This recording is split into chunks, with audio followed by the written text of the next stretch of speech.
Hello, Internet fans, and welcome to another commentary episode of Buddies Forever with your hosts, Rottin Roger Demarco and Evildeadinks live from the boiler room on a pre-tape. Yeah, pre-taped live from the boiler room. You don't know it's not live. Is it live or is it the Buddies Forever version of live? Memorex. Yeah. give me my sponsorship, Memorex. Yeah. I don't even know if they're still in business. I don't think so. I don't know that it's necessary. Dudes in bars sitting there going, I used to work for Memorex. Yeah. Glorious. So guys, again, we're going to do another commentary track for you guys, and we figured why not do a commentary track for one of our personal favorite films. I mean, every time we do one, they usually are our favorites, because we don't really riff on movies. We just have a good time with them. So, although we should do one. We should do Rob Zombie's Halloween 2 and just... we need to do that one together. Yeah. We have to do that one. But I'll have Halloween candy with me so I can have something to make it sweeter. Yeah, not much can make it... Yeah, I don't know. It's bad. So it's today... Yeah. Oh, dude, we're almost to 550, by the way. So I don't know. But today's episode, we're going to be doing a commentary on Return of the Living Dead. So if you guys want, boy, if you like this job, So if you guys want to play along with us and watch this movie with us and have a good time, go ahead and dust off your copy, put it in, get her to the main menu, and grab your handy dandy remote, because you'll be slightly off just like the rest of us. Evil is in an undisclosed location. I'm in an undisclosed location. We're going to watch this movie and have a good time with you guys. So get yourself on your main menu, and we'll have Evil do the lethal weapon rules of counting, and we'll fire away. So on the count of three, we will hit play on our devices to start this film. We're on the play menu. So 1, 2, 3. And here we go. I don't know if I even need subtitles for this. I got a 20th Century Fox. Yes, as do I. I don't need no subtitles. I don't even need volume, but I have it on a really, really low setting just for, I don't know. Shit giggles. The anti-piracy warning is all up in my grill at the moment. I have the MGM logo that just popped up. That's mine as MGM right now. So yeah. you might pause for a split second, and then I'll tell you when we got the July 3rd business. All events portrayed in this film are true. This film are true. The names are real names. Welcome to Louisville, Kentucky. The You Need a Medical Supply. This is a 4th of July film. We watch this every 4th of July. Yep. This goes in on the 3rd. hand in hand with my Uncle Sam pick, which I talked about last week in the live stream. If you could get through that jumbled mess of a live stream last week, I talked about how Uncle Sam is one of my go-tos for 4th of July horror. And yeah, we open with 3 guys who I just love every one of these guys. I could kiss every one of them. Yep. They're just so awesome. Frank, Bert, and Freddy. Mm-hmm. Just need Ernie in there, and like, man, that's the 4 horsemen of the apocalypse of this film. Yeah, this movie is so good. For those of you who are a part of the channel, you know that I saw this movie incredibly too early, which led to my, I'm gonna say it's a healthy obsession with Linnea Quigley. It's not unhealthy. But this movie started. It's only unhealthy if we know where she lives right now. I'm not going to say. I'm just kidding. I don't know. She's right here. Yeah. I thought I was up to Linnea. And I've used so many lines from this movie in everyday conversation with people who don't know what this movie is, and they just stare at me. Like, the Yeah. entire riff that he just did on skeletons, I did this past Halloween at my job, pulling out skeleton decorations for Halloween. I'm like, all skeletons come from India, international treaty. And they just don't get it. Nope, I was two people just staring and semi-smiling at me, and I just kept on opening up and putting them on the shelf. They will eventually get it. They might be late to the party. Eventually they'll get it. I see some PT there. I think that Pretty stands tough. for pretty tough, but no. Mm-mm. Perfect teeth. And I don't know anyone that's died with a perfect set of choppers in their mouth. Nope. Unless they're veneers, which but that brings up a sad bit, because we did just lose James Karen. We just lost him. So but he lives on forever in this movie and in all the other great stuff that he's done. And he steals the goddamn show in this one and in the second one, for sure. He's the one guy who knows what movie he is in, while the other ones might be trying to portray it as real. But I feel James Karen knows what movie this is going to be. Yeah. You don't want your inventory to lose its freshness, you know.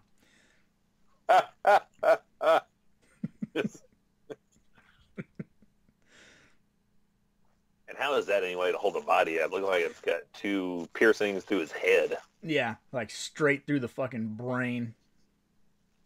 Have you ever heard about a work print edition of this movie where there's a backstory on Freddy and his girlfriend, how they had a friend that OD'd on some kind of drugs, and that's why he's trying to go straight here and get a job? I don't know about that specific side plot, but I do know, I'm going to give a shout out to one of our Crypticon pals.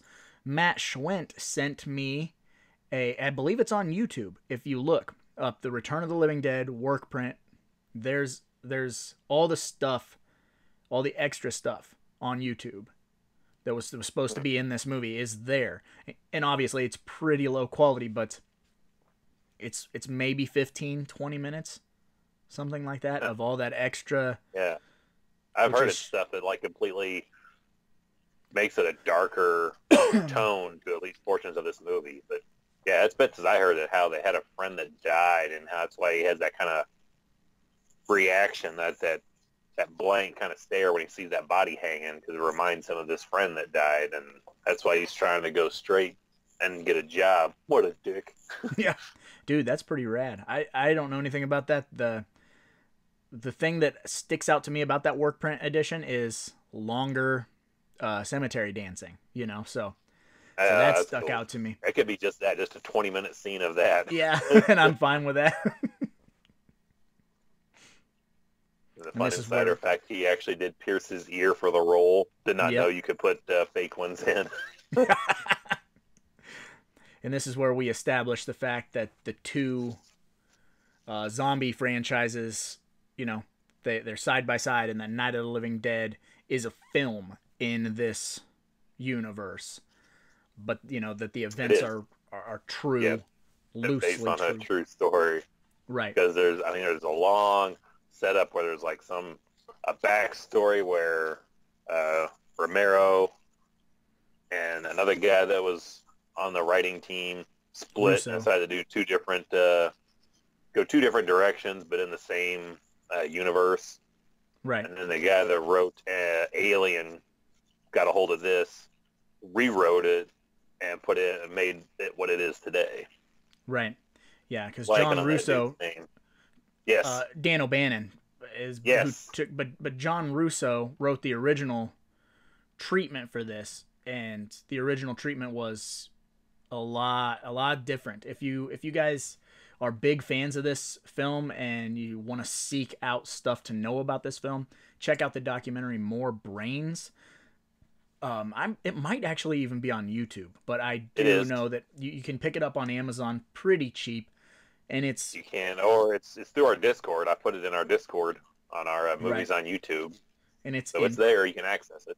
Yeah, and it's incredibly well done, in depth. I mean, looks at every nook and cranny of this film. It's Tommy Hudson did that one, and he's responsible for Never Sleep Again and Crystal Lake Memories, and those don't leave any stones unturned. So nope. Yeah, he knows what he's doing. Same way. Oh yeah. And there's another one that he's working on, I believe. I'm not sure off the top of my head what's on the horizon for him. The corpses. Yeah. It's in the basement. No way. It's such a everything pays off here too. Like mind that third step, and that thing comes into play later. Yeah. What is popcorn cinema? What do they, or not popcorn cinema? Junk food cinema. What do they call that? The where they show something, and then they know that this is going to come into play later. I forget the exact term. Yeah, they have a term that they use specifically when they. I like calling it Back to the Futuring because Back to the Future, everything pays off. Every little thing pays off. So. Yep. Good old 245. That show later how that stops Freddy's girlfriend from making an escape when she runs into the tar man as she hits that third step. Yep. I like how we just waste this entire roll of fucking paper towels.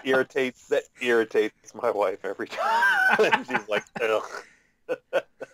It's such a thing I would have done too. Uncle Bert's paying for this stuff. Fuck. Fuck this roll of paper towels, man. It's like the cleanest thing in that basement too. Like I know, it's like everything else looks like it's been down there for way too long. Everything has a coat of grime on it. But those paper towels are fucking pristine, dude. Because no one's cleaning down there. That's why. Yeah, you'd think they'd be all dingy and like yellowing and peeling apart like a fucking onion or something. But nope. Yeah, no one's done legit inventory there in forever.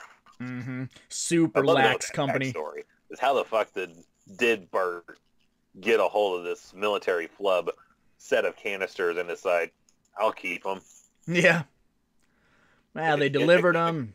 A payday for doing that? Did he get some extra coin for taking those? And it's like, shh, yeah, we'll store this stuff here. Yeah, I don't. That raises a lot of questions, which you just kind of gloss over when you watch the movie. But how? Because you would imagine, if you've seen the second movie, those are being military transported. They're in military vehicles. So the military brought those canisters to the You Need a Medical Supply. Who were the idiots driving that were like, I think it goes here? And then how much of a fuckface do you have to be like, yeah, sure, just put them in the basement? I don't. Because Bert has to know something's up. As soon as they talk about what are we going to do, we investigated by the federal government. How much stuff has Bert got under wraps? Yeah, no shit. Shady shit is he running out of this medical supply facility? I might even lose my business, Frank. I didn't go to jail. God damn it! That's what I'm gonna do. Yeah, I mean, what do you got going on here? Because this dude, this general has been living with this equipment. He's on call 24 hours a day to find those fucking things. So just think about it, so the two guys who delivered it, or however many guys that delivered it on accident, you think after 3 or 4 days they were like, just shut your fucking mouth, don't say shit. We don't know what happened. We took them where they were. Army crawling around this place. Yeah, we took them where they were supposed to go, right? Oh yeah, we did. See the signature here. Got the X right on the signature. Yeah. yeah. Gives you great confidence in the military that they can't find this thing, and this dude's been looking for at least when did the original Night of the Living Dead take place? 69, 68. Okay, so even if you went 70 and this is 85, So he's been looking for 10 to 15 years. Yeah, yeah. Had to get upgraded equipment and shit. You know, like that's not the shit that he started with. Like, we're gonna get you the new computer, boss. You know, the TX14 model or whatever. This has dial-up. Yeah, it's like won't have this for another 10 years. Yeah, the first internet in that big ass hutch. Like, yeah. You know, he started with like a clipboard and a walkie-talkie. That's all he started with. Yeah. Like, we'll get a hold of you. Like, they gotta pop up sooner or later. And I love how it's destroying their life. Like, it just Bert's just cool with it. They are going to split up. Mm-hmm. Over this shit. And Bert and everybody else is just like, they're in the basement. Who gives a fuck? And he had lamb for lunch. That's a weird thing if you're not having like a Euro or something, having for lunch. Yeah, I guess I never really thought of that. Well, maybe, you know, because he's the shit, so he can go sit down at a nice restaurant and have lamb. And every time I see him, I'm bummed that he's not with us. But Mark Venturini is suicide. Friday the 13th, Part 5, in the front and back seat of this car. Yep. Which is awesome. What the fuck? I always thought he shaved his head into an X, but I guess it's just it's bleached blonde. Yeah, it looks shaved to me. That's from the documentary where they talk about that, right? No, it's just watching it in Blu-ray high def. It's like, oh, it's colored. It's not shaved. Yeah. See, I'm watching the DVD at the moment, but still, it looks pretty cleaned up. And, you know, you got Miguel Nunez. You got Jules Shepard. I ain't sitting here 2 fucking hours. Linnea Quigley, Beverly Randolph. Why can't I not think of Scuzz's name off the top of my head? Josh Peck? Not Josh Peck. I know, I'm just thinking of Jules Shepard. Yeah, Jules Shepard causing all kinds of trouble during the making of this movie. She looks like she would have that kind of attitude. But I like how they found her. They found her in a strip club, and they're like, that's not going to be the role you're going to have. Yeah. And I just, I'm sorry, but Linnea Quigley sliding down the glass and sliding across the hood with their legs spread open. I hate to be the pervert, guys, again, but I always am going to be. She's gorgeous. Yep. Kills me. It just kills me. The place is a mess. I ain't never seen one before.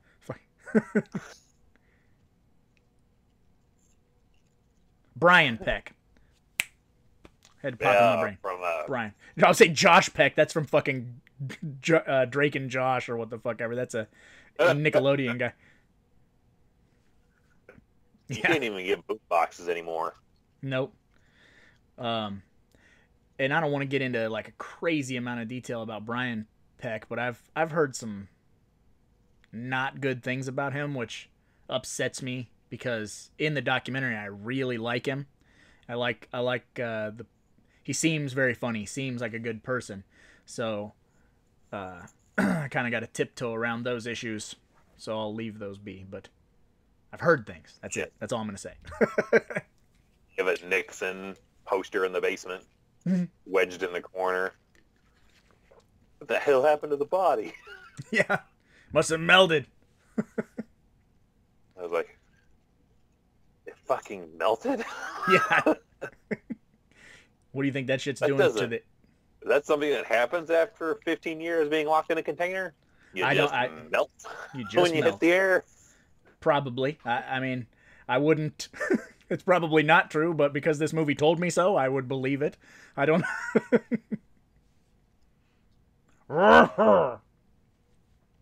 They do look rough, like when they get up, like the sweat stains they have, and they look like they are just like smelling something in their nose that they can't get rid of. Yeah.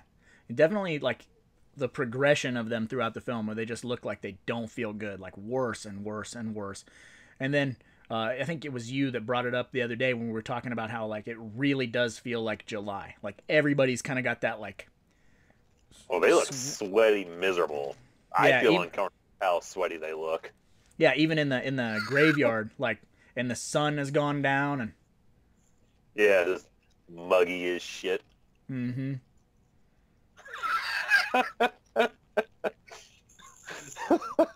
I I don't want to lump you in with this, but I definitely feel like, oh, this is if we fucked up the stuff I'd be doing, like spraying a Lysol can. Yeah. Oh yeah. Yeah. Like this will help. like dragging the couch down the steps and scraping that giant hole in the wall. Like, my first reaction was, let's hang posters up and no one will know that the wall is trashed. If you hide the damage behind the posters, hey, no damage. Accentuate the positives, hide the negatives. Yeah. Split dogs. Oh, we gotta kill it. Beats it with this fucking crutch. Glorious. And that's another thing that we're so lucky that this movie turned out the way that it did, because if you guys are fans of the documentary, you see some of the stuff that the originally hired effects guy was trying to pass off, and the stuff that we got in this movie is amazing. Oh, even that little effect of the butterflies, and it's just like putting a box fan against them. Yep, and It that looks blue, awesome. It's a sweet little detail. That blew Remix's mind. He was over here a few weeks back, and I was watching this documentary, and he was like, "A fan? Really?" I'm like, "Yeah, that's what they did." So, and there's that infamous eye chart. Bert is a slave driver and a cheap son of a bitch who was going bald also. Ha ha.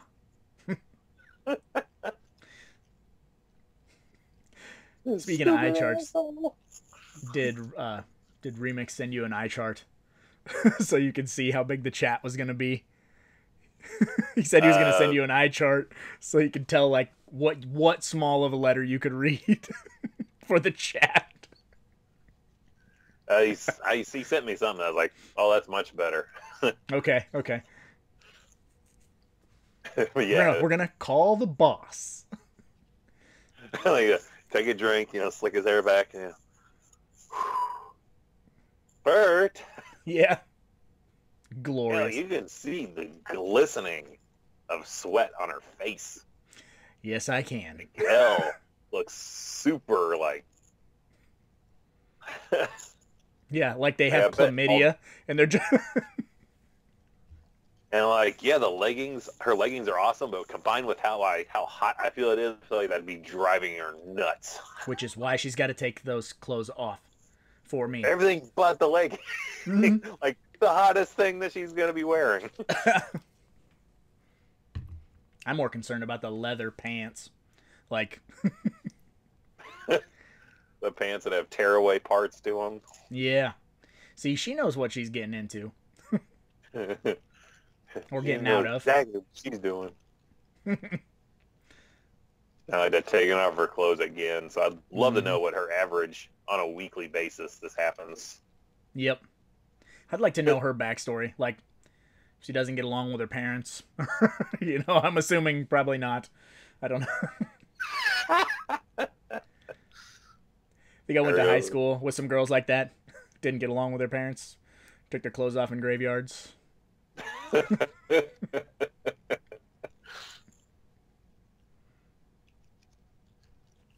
It's a one leg. Mm-hmm. Yeah. And it took until probably like 4 or 5 years ago, because I'm always watching her butt shake there at the end. But now I started looking at Miguel Nunez doing the humping motion on the ground. Yep. Titties. So I'm not no better than you. If it took that long, I'm like, yeah, for me to look at anywhere other than her butt shaking on that shot. Yeah. Well, I mean, can you blame us? I don't know, guys. If you're watching with us, it's tempting to just pause and hang out for a little bit and talk about what we're seeing. It really is. I'm not gonna lie. Just rewind and we'll do that again. I'm pretty sure my old HBO, I think HBO VHS, HBO put that out, and I think I wore that fucker out, man. That tape is onion skin thin. Yeah. Hey, I was a young strapping lad. I don't know what to say about it. Got you through some cold nights. Yeah, it did. And dude, I remember finding it for the first time on DVD, and I just like I could not wait. I had to drive home an hour. I could not wait to get home just to see what it looked like on DVD. Like I remember, like oh man, I can't wait to see her naked on DVD. And I bought mine like at Walmart for like $6. And it's a Blu-ray DVD combo. I think that's the same one Remix picked up. Yeah, probably. I want the Shout Factory, but I don't want to pay to just... I'm basically just getting cover art for the Shout Factory because I have everything else in different discs. Yeah, we have all those other... they've covered. But man... Jesus! So good. I don't think I can do that.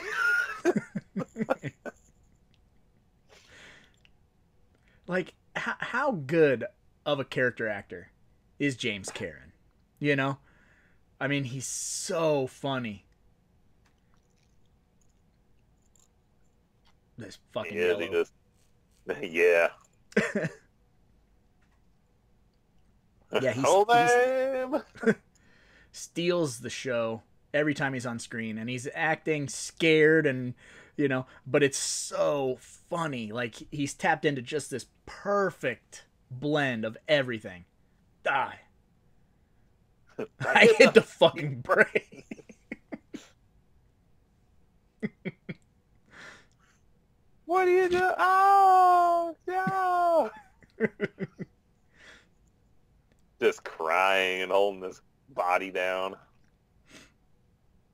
Hold him down. And this does such a good job. It's like Evil Dead 2.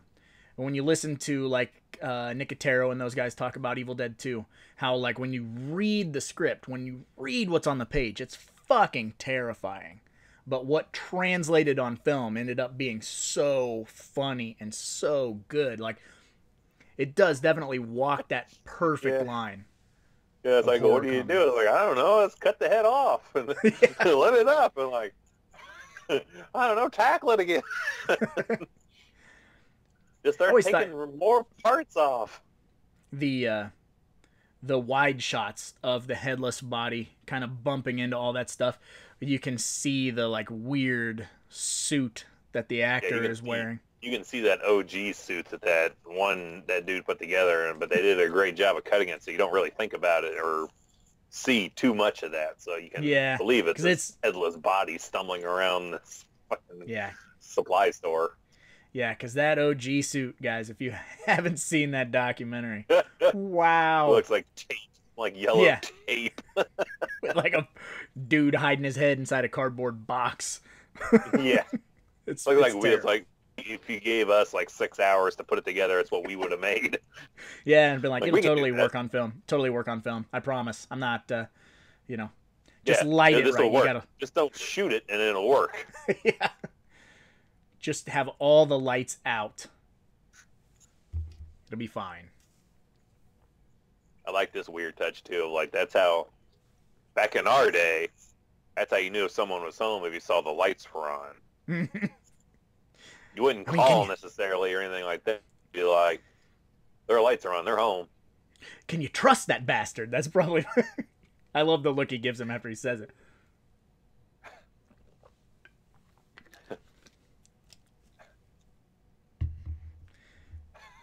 Okay, what? He's my friend, motherfucker. Give me a bone saw. Mm-hmm. Bert's my hero, man.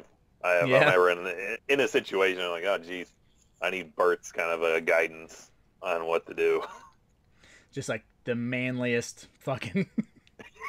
He is, man. He never says die. He just keeps fucking going. He's like, just comes up with something to do, and then my favorite scene of the whole movie is him later on. Mm-hmm.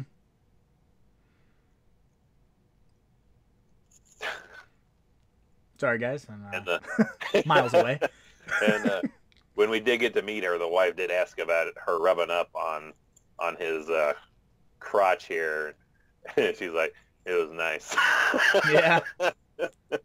Yeah, she's like, you really were getting all up in it. She's like, yeah, I was.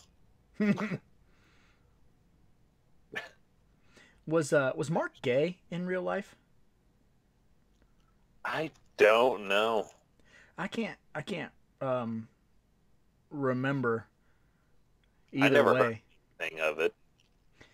I'm not sure. Her hair It's like fucks me up too. It feels like it's a skullet or something. Like you can pull all of it off. yeah. Ernie the Nazi. Yep, yep. Hey, That's still my Rube. ideal cosplay for the wife and I is to be Bart and Ernie. To get her a a purple tracksuit, a pipe, old Walkman. Bloody fucking yellow kitchen gloves.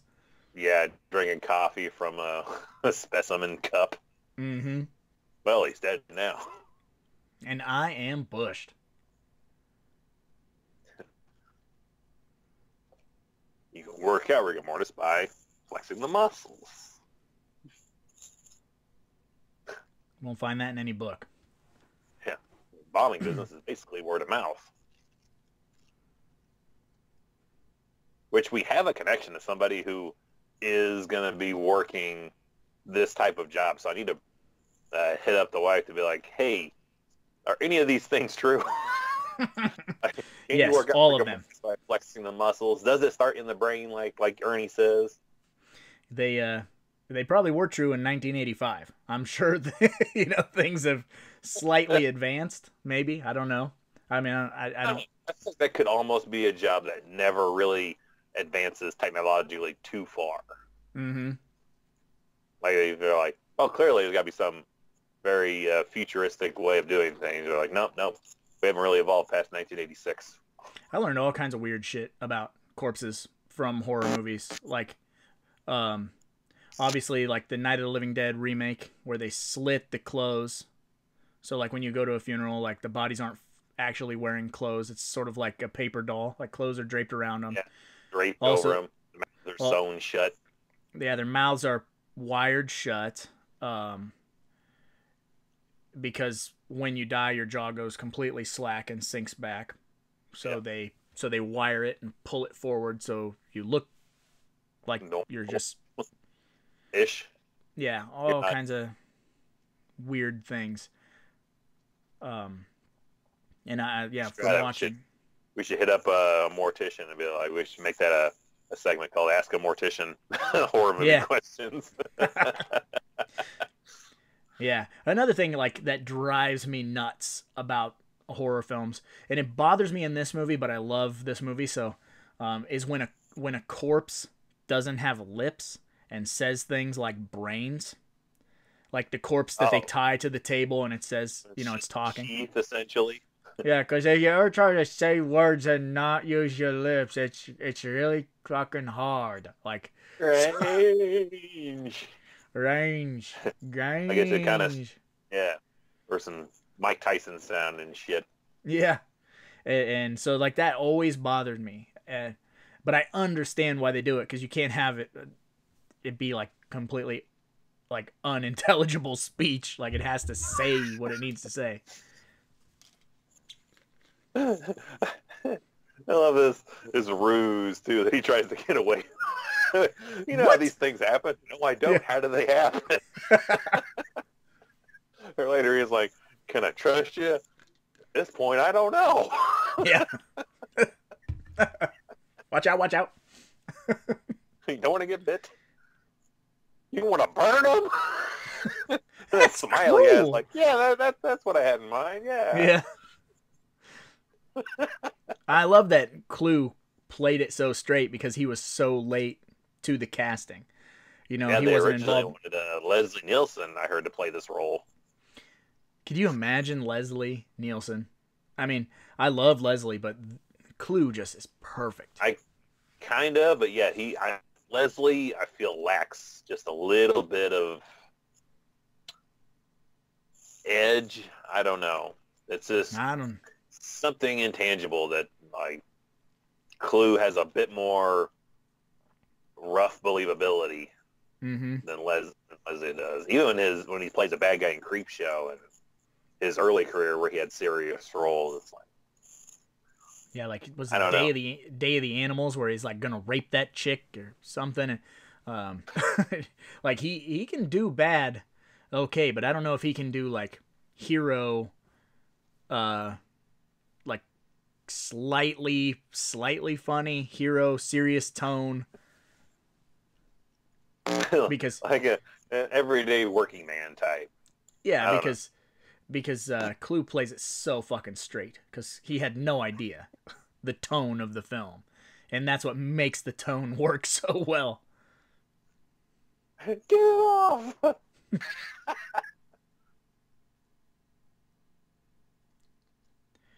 He's The ah! the wife's tracksuit would have to have one leg tore up too. That's what she wants to do. She wants the leg tore off. Oh, you need the gun holster too. Mm-hmm. Like what mortician fucking just working his 9 to 5 gig got a gun on his fucking hip like, and if Like, they got the playing the music that he plays. He's got some mm-hmm. like Nazi posters in there. He has a little Yeah. German that he speaks later when it starts raining. Mm-hmm. This this poor goober. Fucking Tom Cruise looking motherfucker. I'm not a huge fan of him in this. Like he definitely comes off as a goober because man, does he just want it from somebody and no one's gonna give it to him. Whoa, you got some buzzing. Fuck you, ball buster. One of the best lines ever.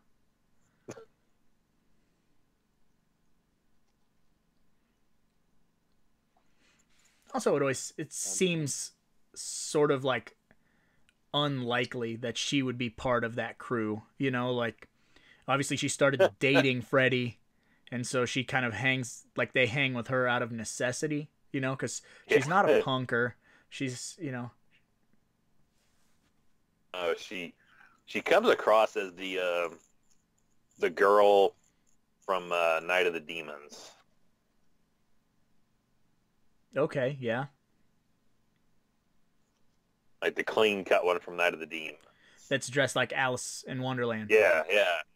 Yep. Like she hangs with all these punks and shit, but she is not part of the group in that way. Right. She's gonna be the one that's gonna have a college Yeah. acceptance, while the other ones are gonna be like, "Well, I got a job at the medical supply store." Yeah. Well, let's go break into the fucking cemetery and listen to music. It's Friday night. And then she just goes on in too. Like I'd probably, if it's me, I'd just be buzzing and just waiting at the door. Right. Excuse me. Think back there for and cutting up the corpse. Yeah. Also, he has a fucking target practice thing right there. Yeah. That's sort of a, like what kind of fucking mortician are you, dude? Like you're a... And he's got that Nazi propaganda poster behind Tom Matthews there. Oh, yeah, that's true. Very weird, subtle character things going on in this movie. James Cameron's just sitting on a bucket too, just. Mm-hmm. Also, like later, they go to look outside, and fucking Clue Gallagher trips on the couch, and they totally keep it in the movie. You could tell he did it on accident. Yeah, you could tell it's like that wasn't supposed to happen, but I like they're like, nah, that was a good take. We're gonna leave it in. Keep it. Some favor, I can operate that damn thing. I'll put in later. Just didn't want to be out running around in the rain as a zombie. He wanted to make sure his character had an end. Mm-hmm.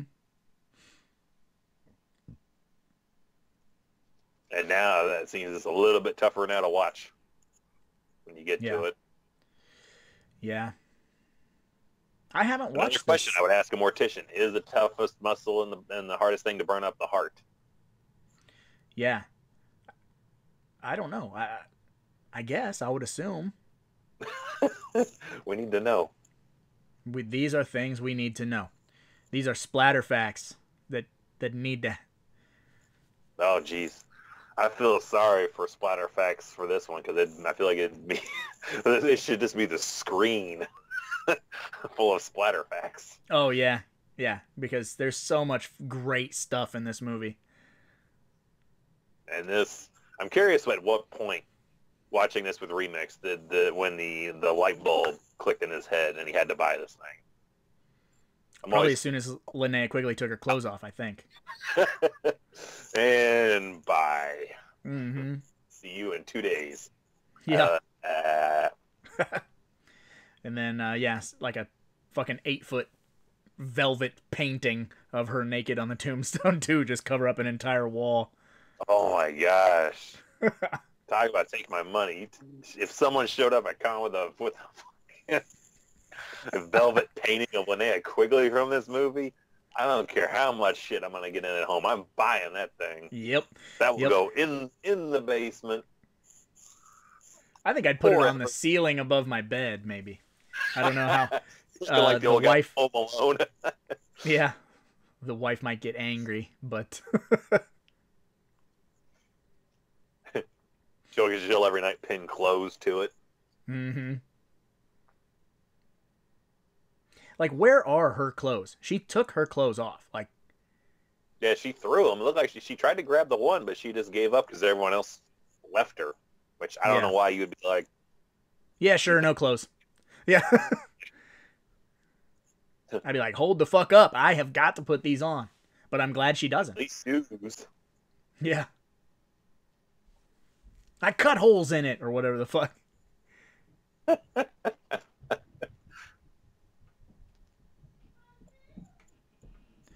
I believe my wife is home. You heard about that painting? Yeah, she's gonna come and scream in the commentary. What in the hell? Yep. Totally gonna come. She's totally gonna come interrupt the commentary. Yep, she's totally interrupting the commentary. I don't see nothing. Nothing. I'm not. Nope. My wife is not here. Nope. Nope. I'm like Trigan Zolgat. And that's how you send the Monster Squad back into the. That's how you open the portal.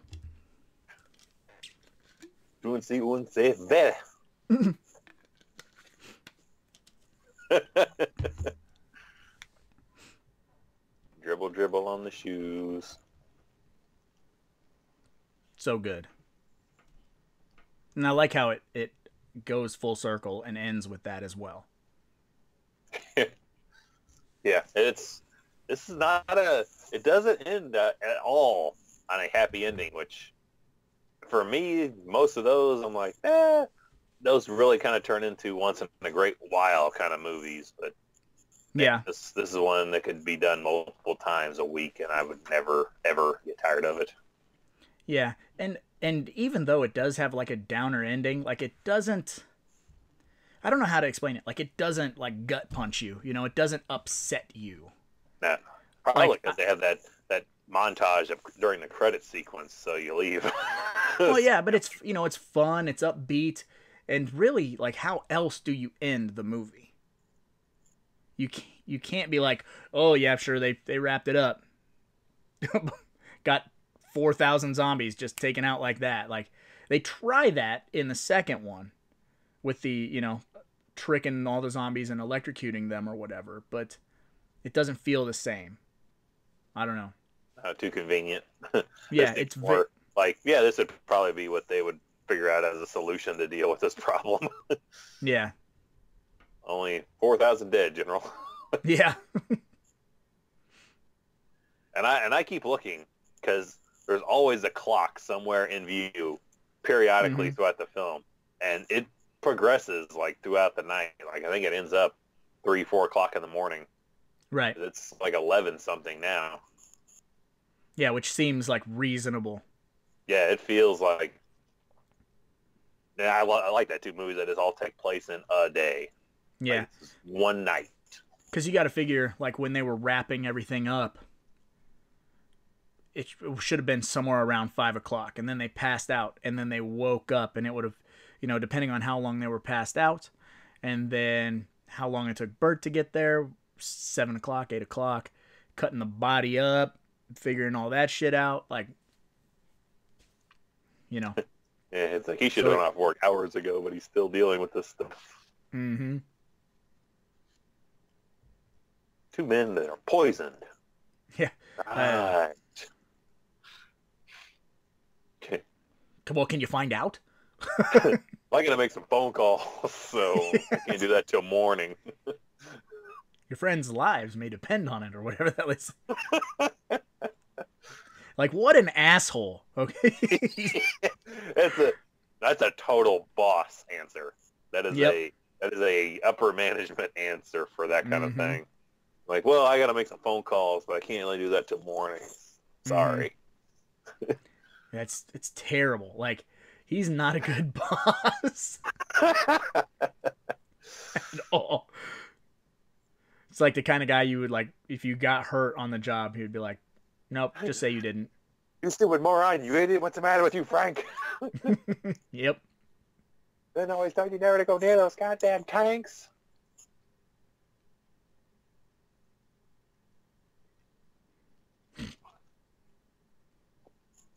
It's a wonder she didn't get fucking pneumonia in this movie. Yeah. I hate to, again, be a pervert, but I am thankful that she doesn't wear clothes this entire movie. But but man, what shitty filming conditions. Like, yeah, that's like, well, I don't want to hear any complaints about for anyone else about shit, because Linnea's got it clearly the hardest. Work nothing but nights, naked the entire time, fucking sprinklers, and ice cold water. When you are going to wear something, it's going to be head to toe makeup and mostly on your face. Mm-hmm. Terrible. Which is weird because she's the only one who gets bit and turns. Yeah. And she looks like still pristine for the most part. Like, she doesn't look like she got mauled by a handful of zombies, which she does. Yeah, it's just her face. Her face is and no one else turns. Gnarly. Scuzz doesn't turn. He argued too about that too. If you watch the documentary, he was like, "I was in the rain and got bit." Like, Suicide doesn't turn, which he should have. Yep. There's that third step. Boom. Yep. And Tarman, the most infamous zombie of zombiedom, right there with like Flyboy from Dawn of the Dead, and then or Dr. Tongue from Day of the Dead at the very beginning. You only see him once, but there's only a handful of zombies that are like super iconic. Yeah, like, well, the maggot eye zombie from Zombie. Yeah, the one that gets the machete to the forehead in Day of the Dead as well. Is it Dawn? Yeah, in Dawn with the longer hair. Yeah. And the blue face. Yeah. But Tarman is everything. Tarman is amazing. And they even try to bring him back throughout the franchise. Like, I'm sure there was one in Rave to the Grave. And then there's the one in the second one. At the very end, he's like near the end credits. All I remember from watching that movie. Like, this doesn't make any sense. Man, they make drugs. They make drugs out of 2,4,5-trioxin. What else do you need? Like, you need a better movie? Everything that this movie has in there. Yeah, that's what I said. You mean you need a better movie? Well, The fuck? Man, this chomps at him like cake. Mm-hmm. Yonk. Hit him with a paint bucket. I love that. Like,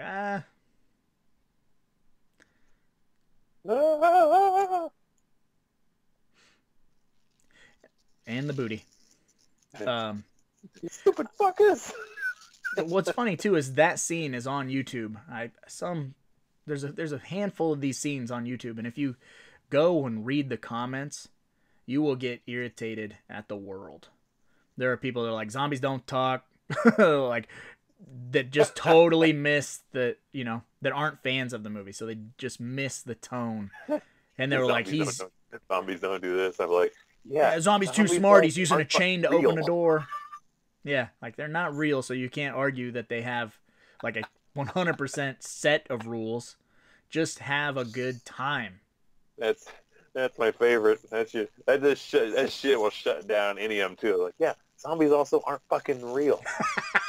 None of it is fucking real. Yeah, so pipe down.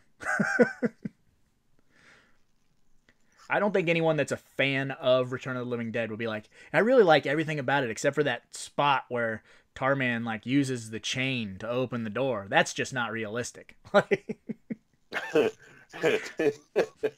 Terrifying. And this, I didn't see this before I saw the Dawn of the Dead remake. I got to this way later in the game, so. Whoa, really? Yeah. Wow, I didn't know that about you. I just assumed you grew up on this movie. No, this is not one I got to. I don't think until I just stumbled across that DVD Blu-ray combo, and I was like, because I made the mistake probably most people who are unfamiliar with it do and go Return of the Living Dead. I was like, clearly that's a sequel. Mm-hmm. Like that's not an opening in a movie, but it is. It's its own movie, and I just like, I'll just pick this up. Went home and watched it. Oh, and gosh, that was 2003, 2004. Yeah. Because if you're talking Dawn of the Dead remake era, had to be around there. Man, I'd say that blows my mind that you didn't. Yeah, some movies just I did not get to, and this was surprisingly one of them. Yeah, well, and that's weird. Maybe even up to 2005. I'll say confidently 2005 was probably when I found the movie. Because like you saw The Hidden when you were wicked young. Yeah. And I hadn't seen it, until recently, and that's there are just movies that just elude you in pockets, and sometimes you're lucky enough to finally stumble across it, and then find that these movies have these like built-in cult fan bases, and it's awesome. Yeah, I was late to the game, but I've definitely made up for it in the time since. Yeah, this is almost like a once a week type of movie. For a long time, for a year. I think for about a year it was at least once, maybe twice a week. Always when we're like couldn't decide on something to watch. One of us will look at the other one and go, Return? I'm like, yeah, all right. Fuck it. Yeah, I've been dipping back to the well with Return 2 and Return 3 because I think last year, maybe the year before, this one was on like really, really heavy rotation because there's like you said, there's never really a wrong time to watch this movie. Granted, there's a fair amount of nudity, but the atmosphere of the movie is so fun that most of the time, like right now, she's nude or whatever, but you almost don't even like see it as her being naked. No, you're just kind of like, and she's got that shawl thing on too, so most of those parts are covered, so you don't see anything, nor you're like, oh, she's just getting ready to be mauled. And I love this too, that the fucking paramedics' names are Tom and Jerry. Mm-hmm. Yeah, I love that they put thought into creating like a backstory for their. I don't want to just be store clerk, or whatever. Detective McManus. Yep, sounds like a lead, huh? Yeah.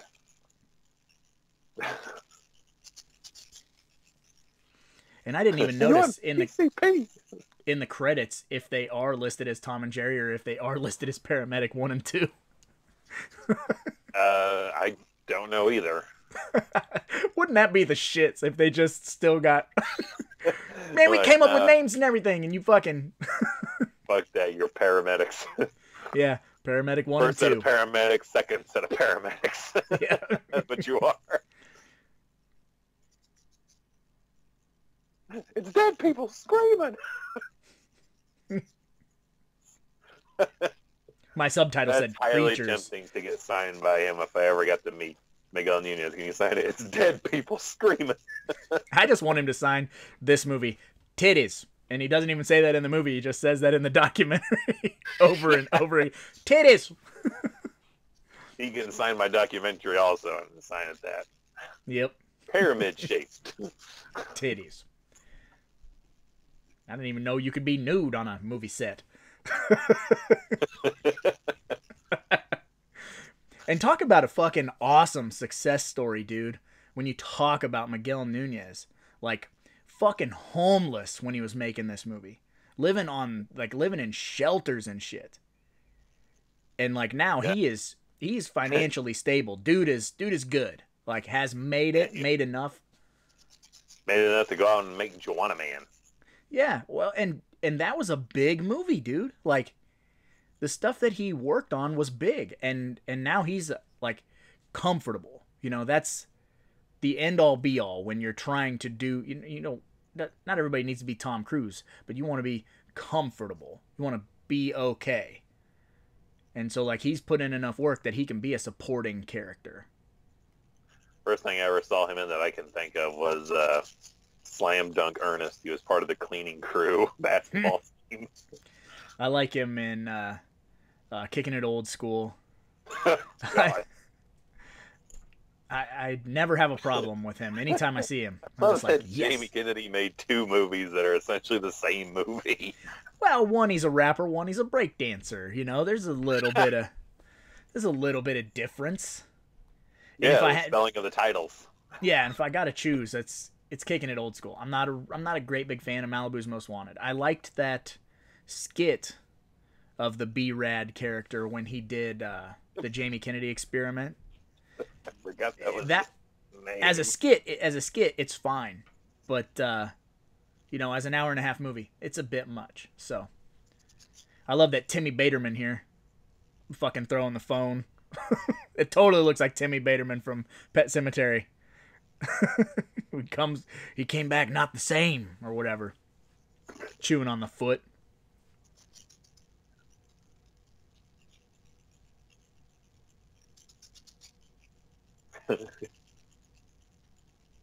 What they do to you?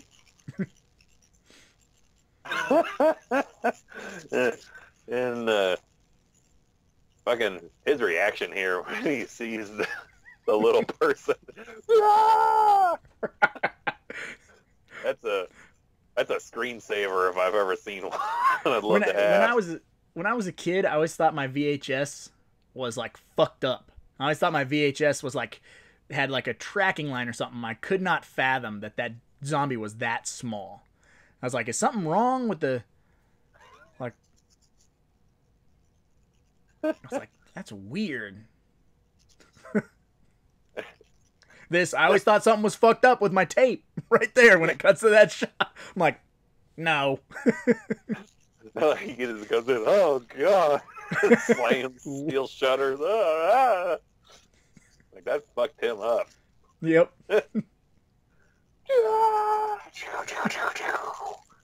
Tom Atkins, that shit. He did. That would have been even better if it would have done that spinning shot with them shooting that fucker. You could totally cut that in with how his face was there. That was... He was out for blood. And now it looks like it's almost 1 a.m. Those are 2 hours after when the paramedics showed up. They waited a long-ass time for them paramedics to come back in. Are they... Maybe... Yeah. Did they... That's how long it took them to be like, yeah, these guys have no blood pressure, no pulse. Mm-hmm.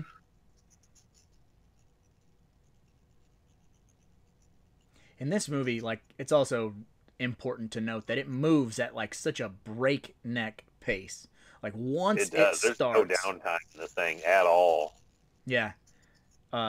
Once the events kick into motion, yeah, you you are in trouble and you're on a ride and you just have a blast and just watch these people just get systematically bumped off. And anytime there's a lull in it, they break them into 2 to 3 separate groups.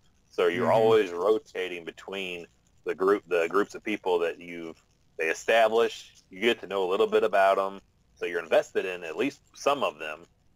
And then they split them up, and you're always bouncing between these groups of people trying to fend these things off and save themselves inside. Yeah, and it's also important to note that obviously everyone dies at the end. Like that's the deal when they drop the bomb. But the main cast, the majority of the main cast is completely intact right up until the end of the film. I mean, Freddy is turned into a zombie, but he's still there. The only ones that go, Scuzz goes, Trash goes, but Trash comes back. Mark Venturini goes. And then supporting people, fucking paramedic, army guys. Go. Like, yeah, Tom and Jerry go. Army guys go. Police guys go. But the police is awesome too. Yeah, oh yeah. Don't tell me jack shit. But I mean, these people that are in these different pockets, Jewel Shepard and the fucking mod guy or whatever, Chuck, they're fine right up until the runtime ends. Spider is fine right up until the runtime stops. They're all there. Yeah, which is weird for being, because if you think about it, the body count is not really high. Yeah, unless you try to count all the police you try to count all those police that get bum rushed here in a little bit. That would be difficult. 2 per car and however many cars there are. But it's good. And I think, despite the nudity, like I was saying that I saw this movie very young. Other than the nudity, this is good, like, entry horror because it's not scary. It's fun. So, but I don't know at what point as a parent are you like, yeah, you can watch Return of the Living Dead. Like, yeah, I don't know either. 12, it's 13. What do you guys think? Depending on, I think, the maturity level. Maturity level and what you have. Like, I would not be willingly like giving a boy this one, but girl, I'd probably like, yeah, go ahead.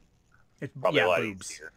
Yeah, easier for a girl, but the boy will end up taking tape from me, and I'll never see it again, nor will I want to hold it again after I get it back from him.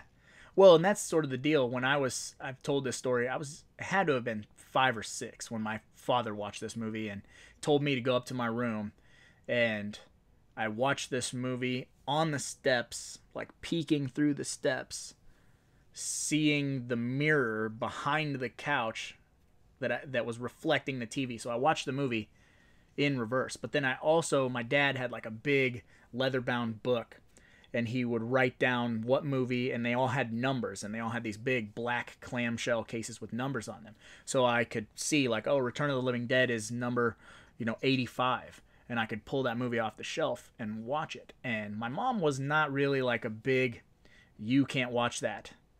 My dad was very, like, more strict about the stuff that I was seeing, even though I watched more horror with him. But my mom would be like, yeah, it's not real. Go ahead. So she had no idea what was on these movies. So I would watch these movies. I was, 7 or 8 years old. I would keep watching Return of the Living Dead. And, yeah, it might have been way too early for me, which, again, led to my obsession with Linnea Quigley. Healthy obsession with Linnea Quigley and all of her body parts. 2 more paramedics. And that one gets speared too, man. Fuck, hey, dude, blam! Like, his shoulder is jacked up. He better have been a stunt man. Got stunt pay. I hope so. They warned him freehand. They're like, they're going to come after you. You get the occasional, what is it on Brutal Massacre? You get the occasional nut bar who demands things like a stunt coordinator or,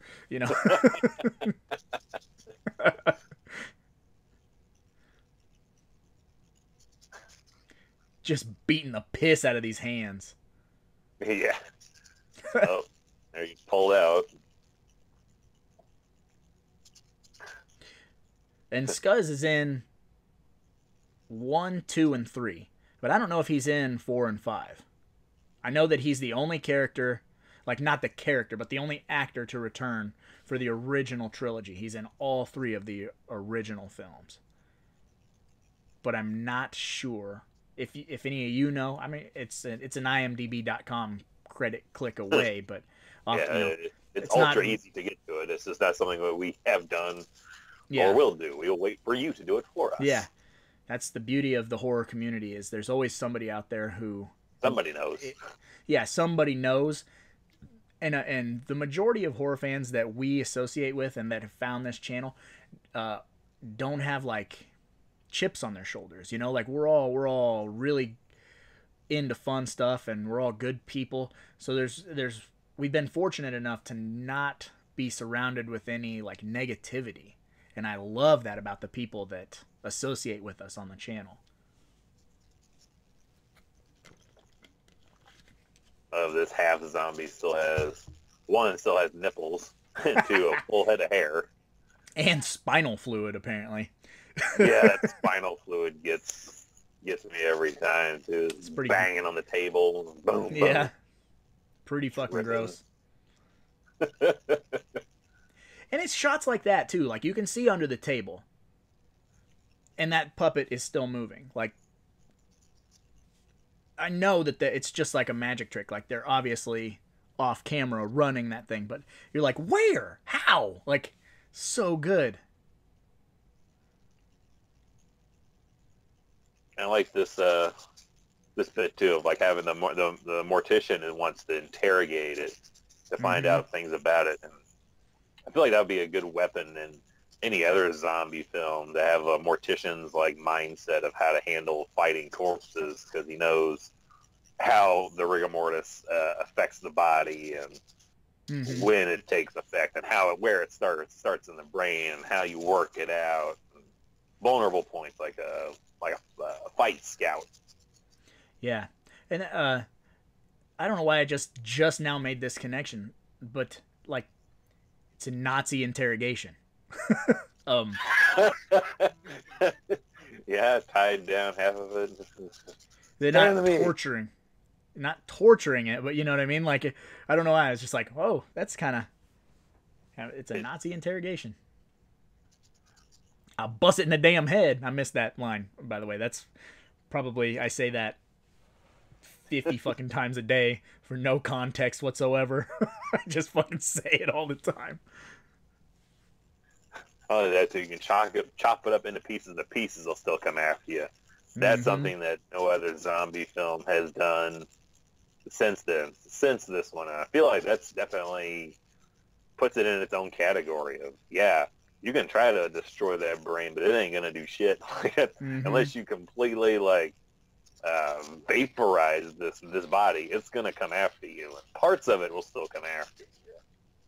Yeah, and then even if you do completely get rid of it, the smoke or whatever leads to more corpses. So there really is no way around it other than like what the military was doing, was cramming it into those drums and just trying to figure out what they're going to do later, you know. Paying the wrong moving company to drop them off somewhere. Yeah, too. And that's some Jason X shit, you know. We'll just freeze them until we can figure out what the fuck to do with it. Like, if it's frozen, it can't hurt you. If it's in a drum fucking sealed up, it can't cause the end of the world. Did you see that Trick or Treat Studios is selling that mask now? Oh gosh, no, I did not. Told Megan she needs to get that mask and the trash costume for Halloween. We definitely need white powder and leggings. Well, we definitely need that trash costume, but for other reasons. But yeah, just see a picture of you with a chain hanging from your nose to your lip, and you're like, no one understands me, you know that? Yep. I need a leather jacket. There was a big X painted across the back of it. Leather pants. a sniper marine shirt. Mm-hmm. Have some fucking respect for the dead, will you? I also really like that Jewel Shepard has to be with Chuck, because when you watch the documentary, you could tell that like they did not like each other whatsoever, and all of their scenes are fucking opposite of one another. So how fucking miserable. I never liked you. Yeah, I bet that was real easy for her to say. Like, Yeah. they just did not get along, and it plays really well with them because he's supposed to like her and she thinks he's a tool, so she can really be rude to him. But I mean, that's a testament to how good of an actor he is to pretend that he liked her. He's such a goober. He's awesome in Tombstone. I'm just saying. His face and how he plays it here is like straight up goober. Yeah. Yeah, he does a great job in this movie.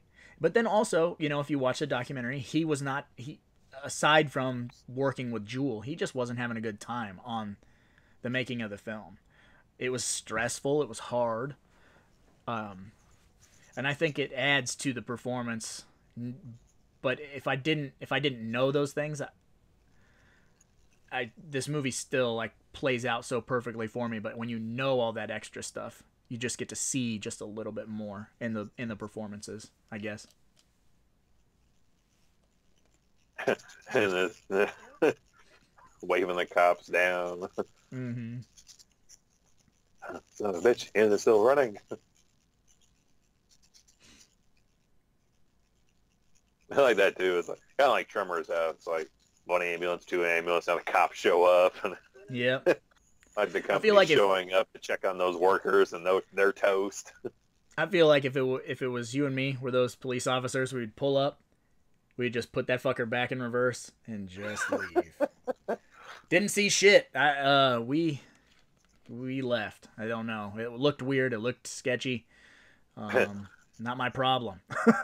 I could see us advancing, but I don't see us getting out of the car. And if we're getting out of the car, we're not just carrying a handgun. I'm rolling the window down with my gun out like this. Don't fuck with me. No, we'll be driving up, and you look like Danny Glover in Predator 2, just hanging out the side with a shotgun. Assholes! Too small. Yeah, I throw it at him.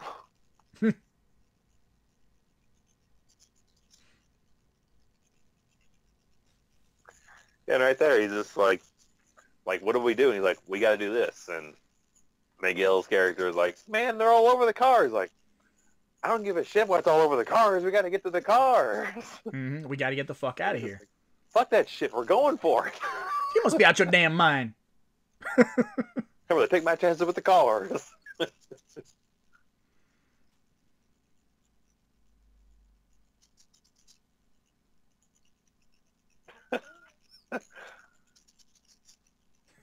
Just fucking. I should have told Tom Matthews too. If he ever comes back, I'll tell him. I was like, man, I really feel like you guys are in agony in your like 2-3 final scenes. Like it's like we're gonna lifting his shirt to look at the pool, his blood pooling in his back. Like the looks and sounds on his face. Like it is fucking painful to lean forward and lift his shirt up like that. Yeah, he looks like I feel when I wake up after, you know, pulling a bunch of muscles and shit. Oh, God damn it. Wake up, go sit on the toilet. Oh, no. Oh, God. Legs hurt, back hurts, old man bullshit. And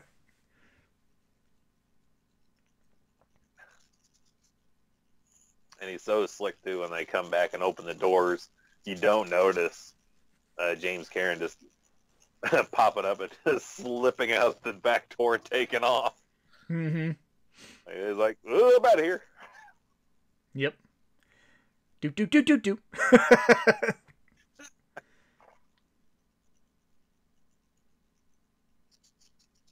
Fuck you, Tom Matthews.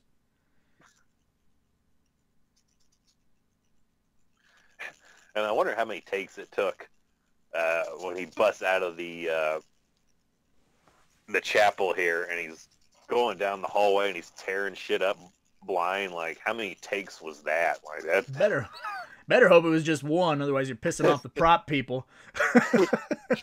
Anything over 3, and I would be getting tired. Reset. Put all this shit back together. Smack the fuck out of him. Rock the fuck out of those drums, Dale.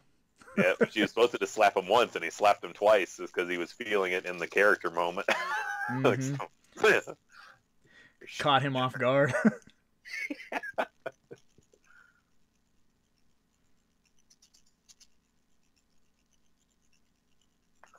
And I never noticed it till just now, but I like that aspect too. Of like, even right then already, Miguel, his character is like, it's trying to get out. Like, no one has that, like, that scene where they're still connected to that person.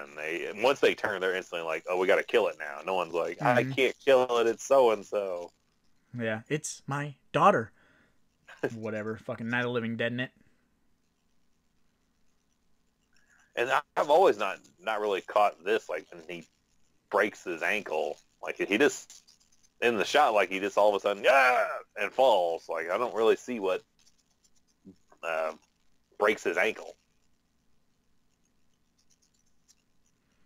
I don't know. Yeah, if you go back when you see it, right before it happens, he kind of just, and falls down, but nothing really happens. You just kind of, it just breaks. How do you break? What is it from fucking Tales from the Hood? How do you break both arms and both legs falling down? It's there. Yeah.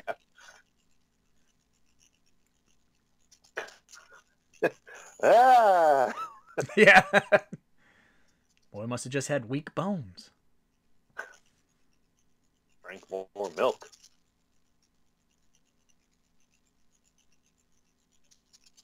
Watch your ass out there. And just that smile is like, yeah. All right. Mm-hmm. Yeah, like if you were in the zombie apocalypse, you would want Bert to have your back. Yes, I would.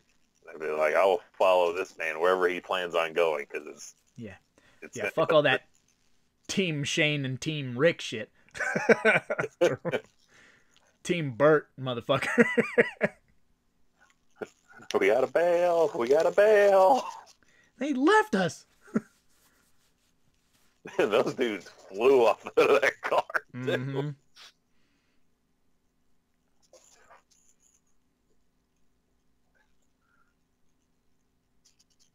This makes me think of Wayne's World, and I don't know why. Like, just like a concert. All them swarming that car just makes me think of a concert. This is where I would have probably, if I was driving in that scene, I would probably want to employ the Zombieland method of just doing a big circle around the graveyard, and then circling back around and trying again. Mm-hmm. Coward, fuck you!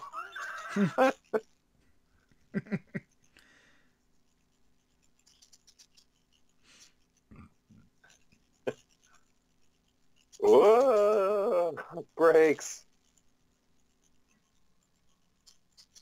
I also love that they run, you know?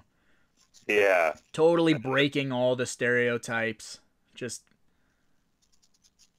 like you don't know how the fuck to deal with it. They're sprinting after you and hitting him in the head doesn't do shit. It's not that easy anymore. So what do you do? Now we split the group up even more. Mm-hmm. I like this. Oh, my car's out there, so is Frank's. Boom! Not anymore.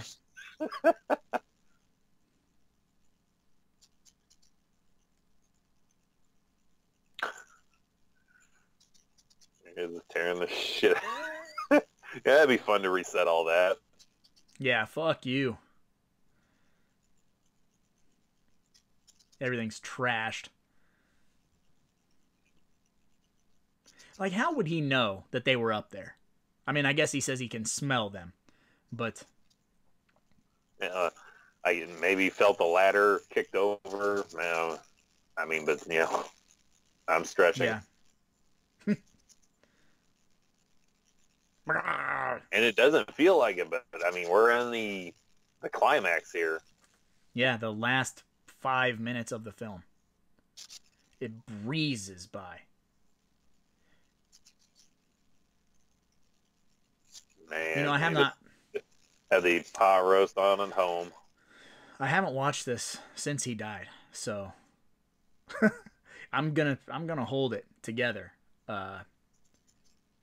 because I'm on camera. But everybody who's a part of this channel knows who we are and how we get down, and we're very sensitive. We're far too sensitive. A lot of peer pressure.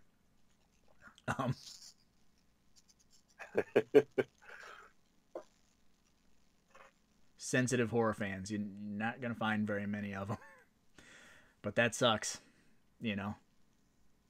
Yeah. But the good thing about it is you can go to the main menu and hit play again, and we get to go through that ride all over again. Yeah. You know. And he gets to do his famous line during the end credits. They do like a little montage of all the top clips in the movie, and you get to watch your tongue, boy. You like this job.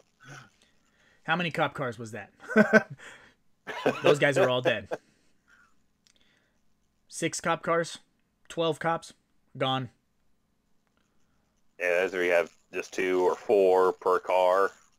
Now you got a chopper. I would assume two because you can't put them in the back, because if you put them in the back, you have no room for suspects. So I would just go by the rule of 2. And then when the barricade gets fucked up here in a minute, there's a handful that go down. You can't tell me jack shit. It's your line. Yes, it is. Open the door. I'm going to knock his goddamn block off. I don't know. It's so just like a line my dad would say or something. Just like it's what we have to do. Just open the. Just frustrated and irritated, like just open the damn door. I'm gonna take its head off. Yep, I got it. And he does, and the fucking full swing, the head just pops. Mm-hmm.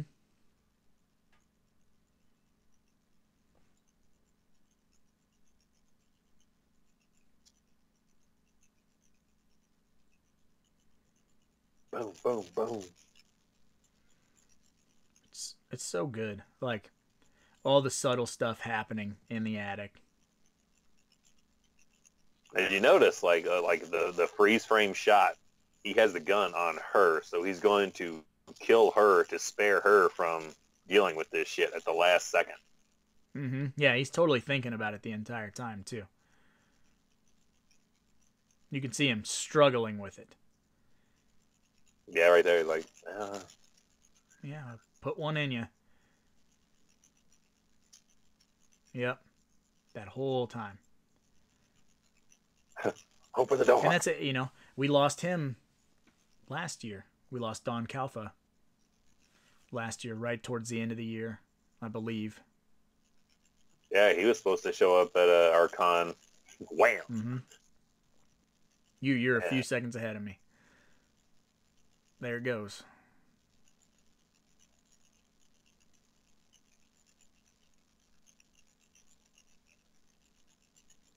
Yeah, it would have been cool to see Suicide pop back up. He would have been hell to deal with. Mm-hmm. Our friend, the Tar Man, got him.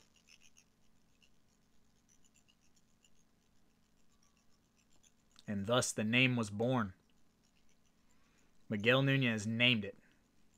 Yep. Awesome.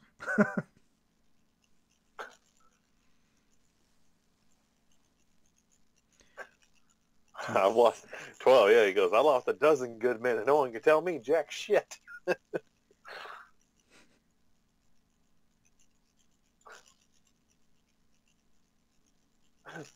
Bunch of people with stark staring men. They'll kill you and eat you if they catch you. Mm-hmm.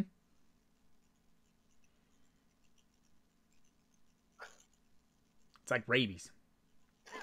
Only faster. It's a lot faster. Oh, shit. Yeah. Fucking count how many police there are right there, because they are Gandhi in a matter of seconds. I'd say at least another 10 to 12. Yeah, it's got to be. I would freeze frame it if I was doing Like you're like, facts. what? Just holds the phone out and hear all the screaming. Mm-hmm. They got the cops.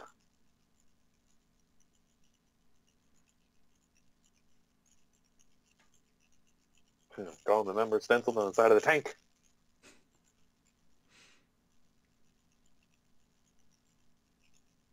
Archimedes, rhubarb. Hot dog. Niner.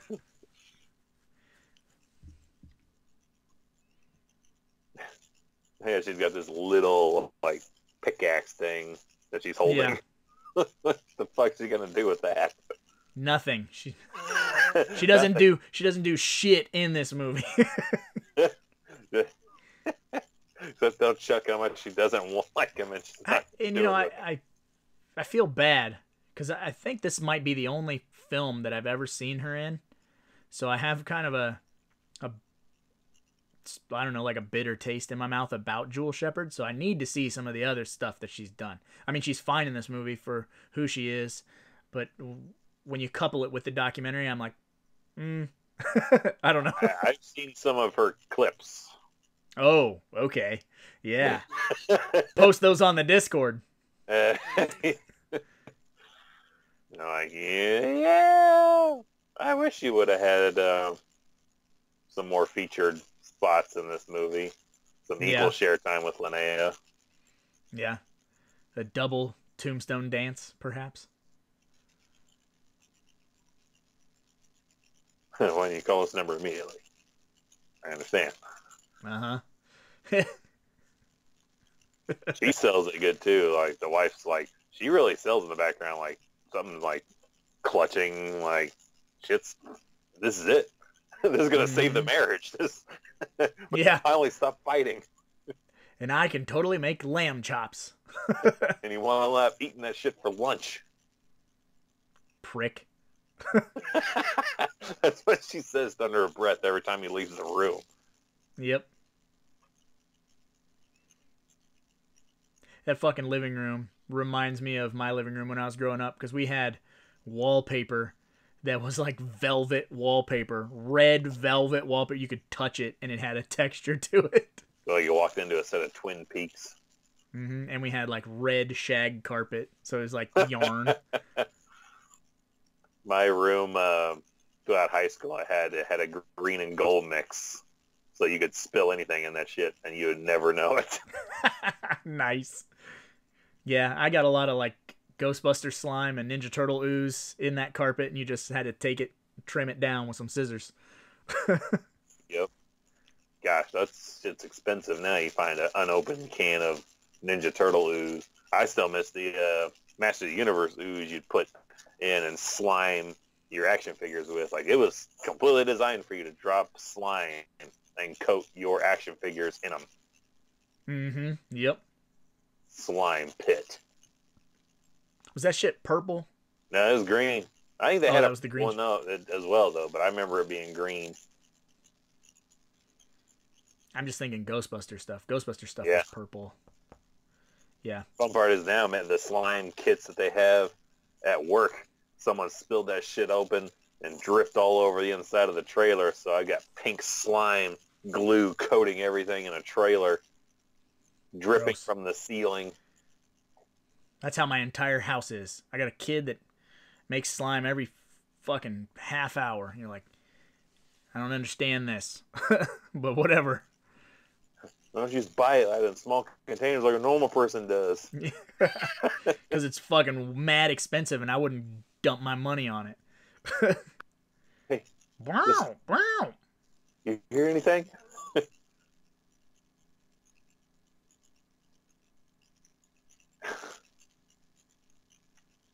Yeah, he's gonna pop her in her fucking ear.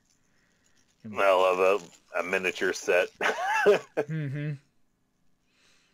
That wasn't miniature. What are you talking about? That they had the budget to do. Yeah. Zombies talk, run, and they blew up Louisville, Kentucky. Yep. We didn't figure anyone would notice. So many holes in Louisville, Kentucky. We didn't think anyone would notice. Yeah. Oh, shit. Stock footage. Yep. We'll just repeat what happened earlier. And man, that's a full cemetery. There's no room for anything there. Yeah. And then this little, the president. Back on the shoes and quit yawning. We're almost through this. I know. The blue guy. Yeah, blue. The purple's off because the purple normally is over there. But do you want to party? Yep, and you get the little montage again. Oh, we gotta kill it! Oh, we gotta kill it! So, everybody, that was Return of the Living Dead. I know that if you're a part of this channel, that you probably all love this movie, and you probably all have it in your collection, so I'm glad you got to... I'm interrupting. They're Paramedics 1 and 2. There it is. The question has been answered. Man, and this montage is great. You just basically get to live the entire movie over again. Yeah, it's like if it was a play, everyone's like final like best moments. You get to just re-see. Yep. So I really appreciate you guys watching it with us, listening to us ramble and rant about things. And we will be back tonight, Friday night, 8 p.m. again, live.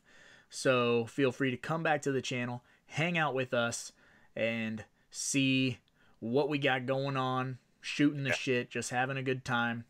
You're always welcome, and thank you again for hanging out with us. You got anything you want to say for the end of this, Mr. Evil? I love watching this movie. Anyone out there, pick a copy up. You will love watching this movie. It is... I know we say a lot of movies are super fun, but I feel like this is the...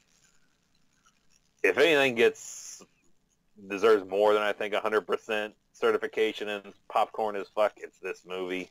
Yes. This is probably 200%, where anything else is 100%. And, yeah, get a copy of it. It's worth it. I got my Blu-ray signed by a couple, and I plan to get more done. It's a treasured film in the house. I have some tattoo work dedicated to this film because it means that much. And yeah, our goal tonight is to make it as easy as possible for remix. So we're not having a general topic. We're just gonna kind of free flow things like we did our very first live show, kind of see where things go, and hopefully our sights and sounds man can take it easy tonight. Yep. And you should be able to shoot confetti at you. Yeah, that fucker. And you should be able to read the chat, so you'll be able to keep up with what's going on. And we're just gonna hang out tonight, guys. But thank you again for watching this movie with us and all that hoopla. And we'll see you guys tonight and whatever. But I suppose we should probably get going because, after all, there's a lot of movies out there, and somebody's got to watch them. So why not us? Right? Chalk another one up for the bad guys.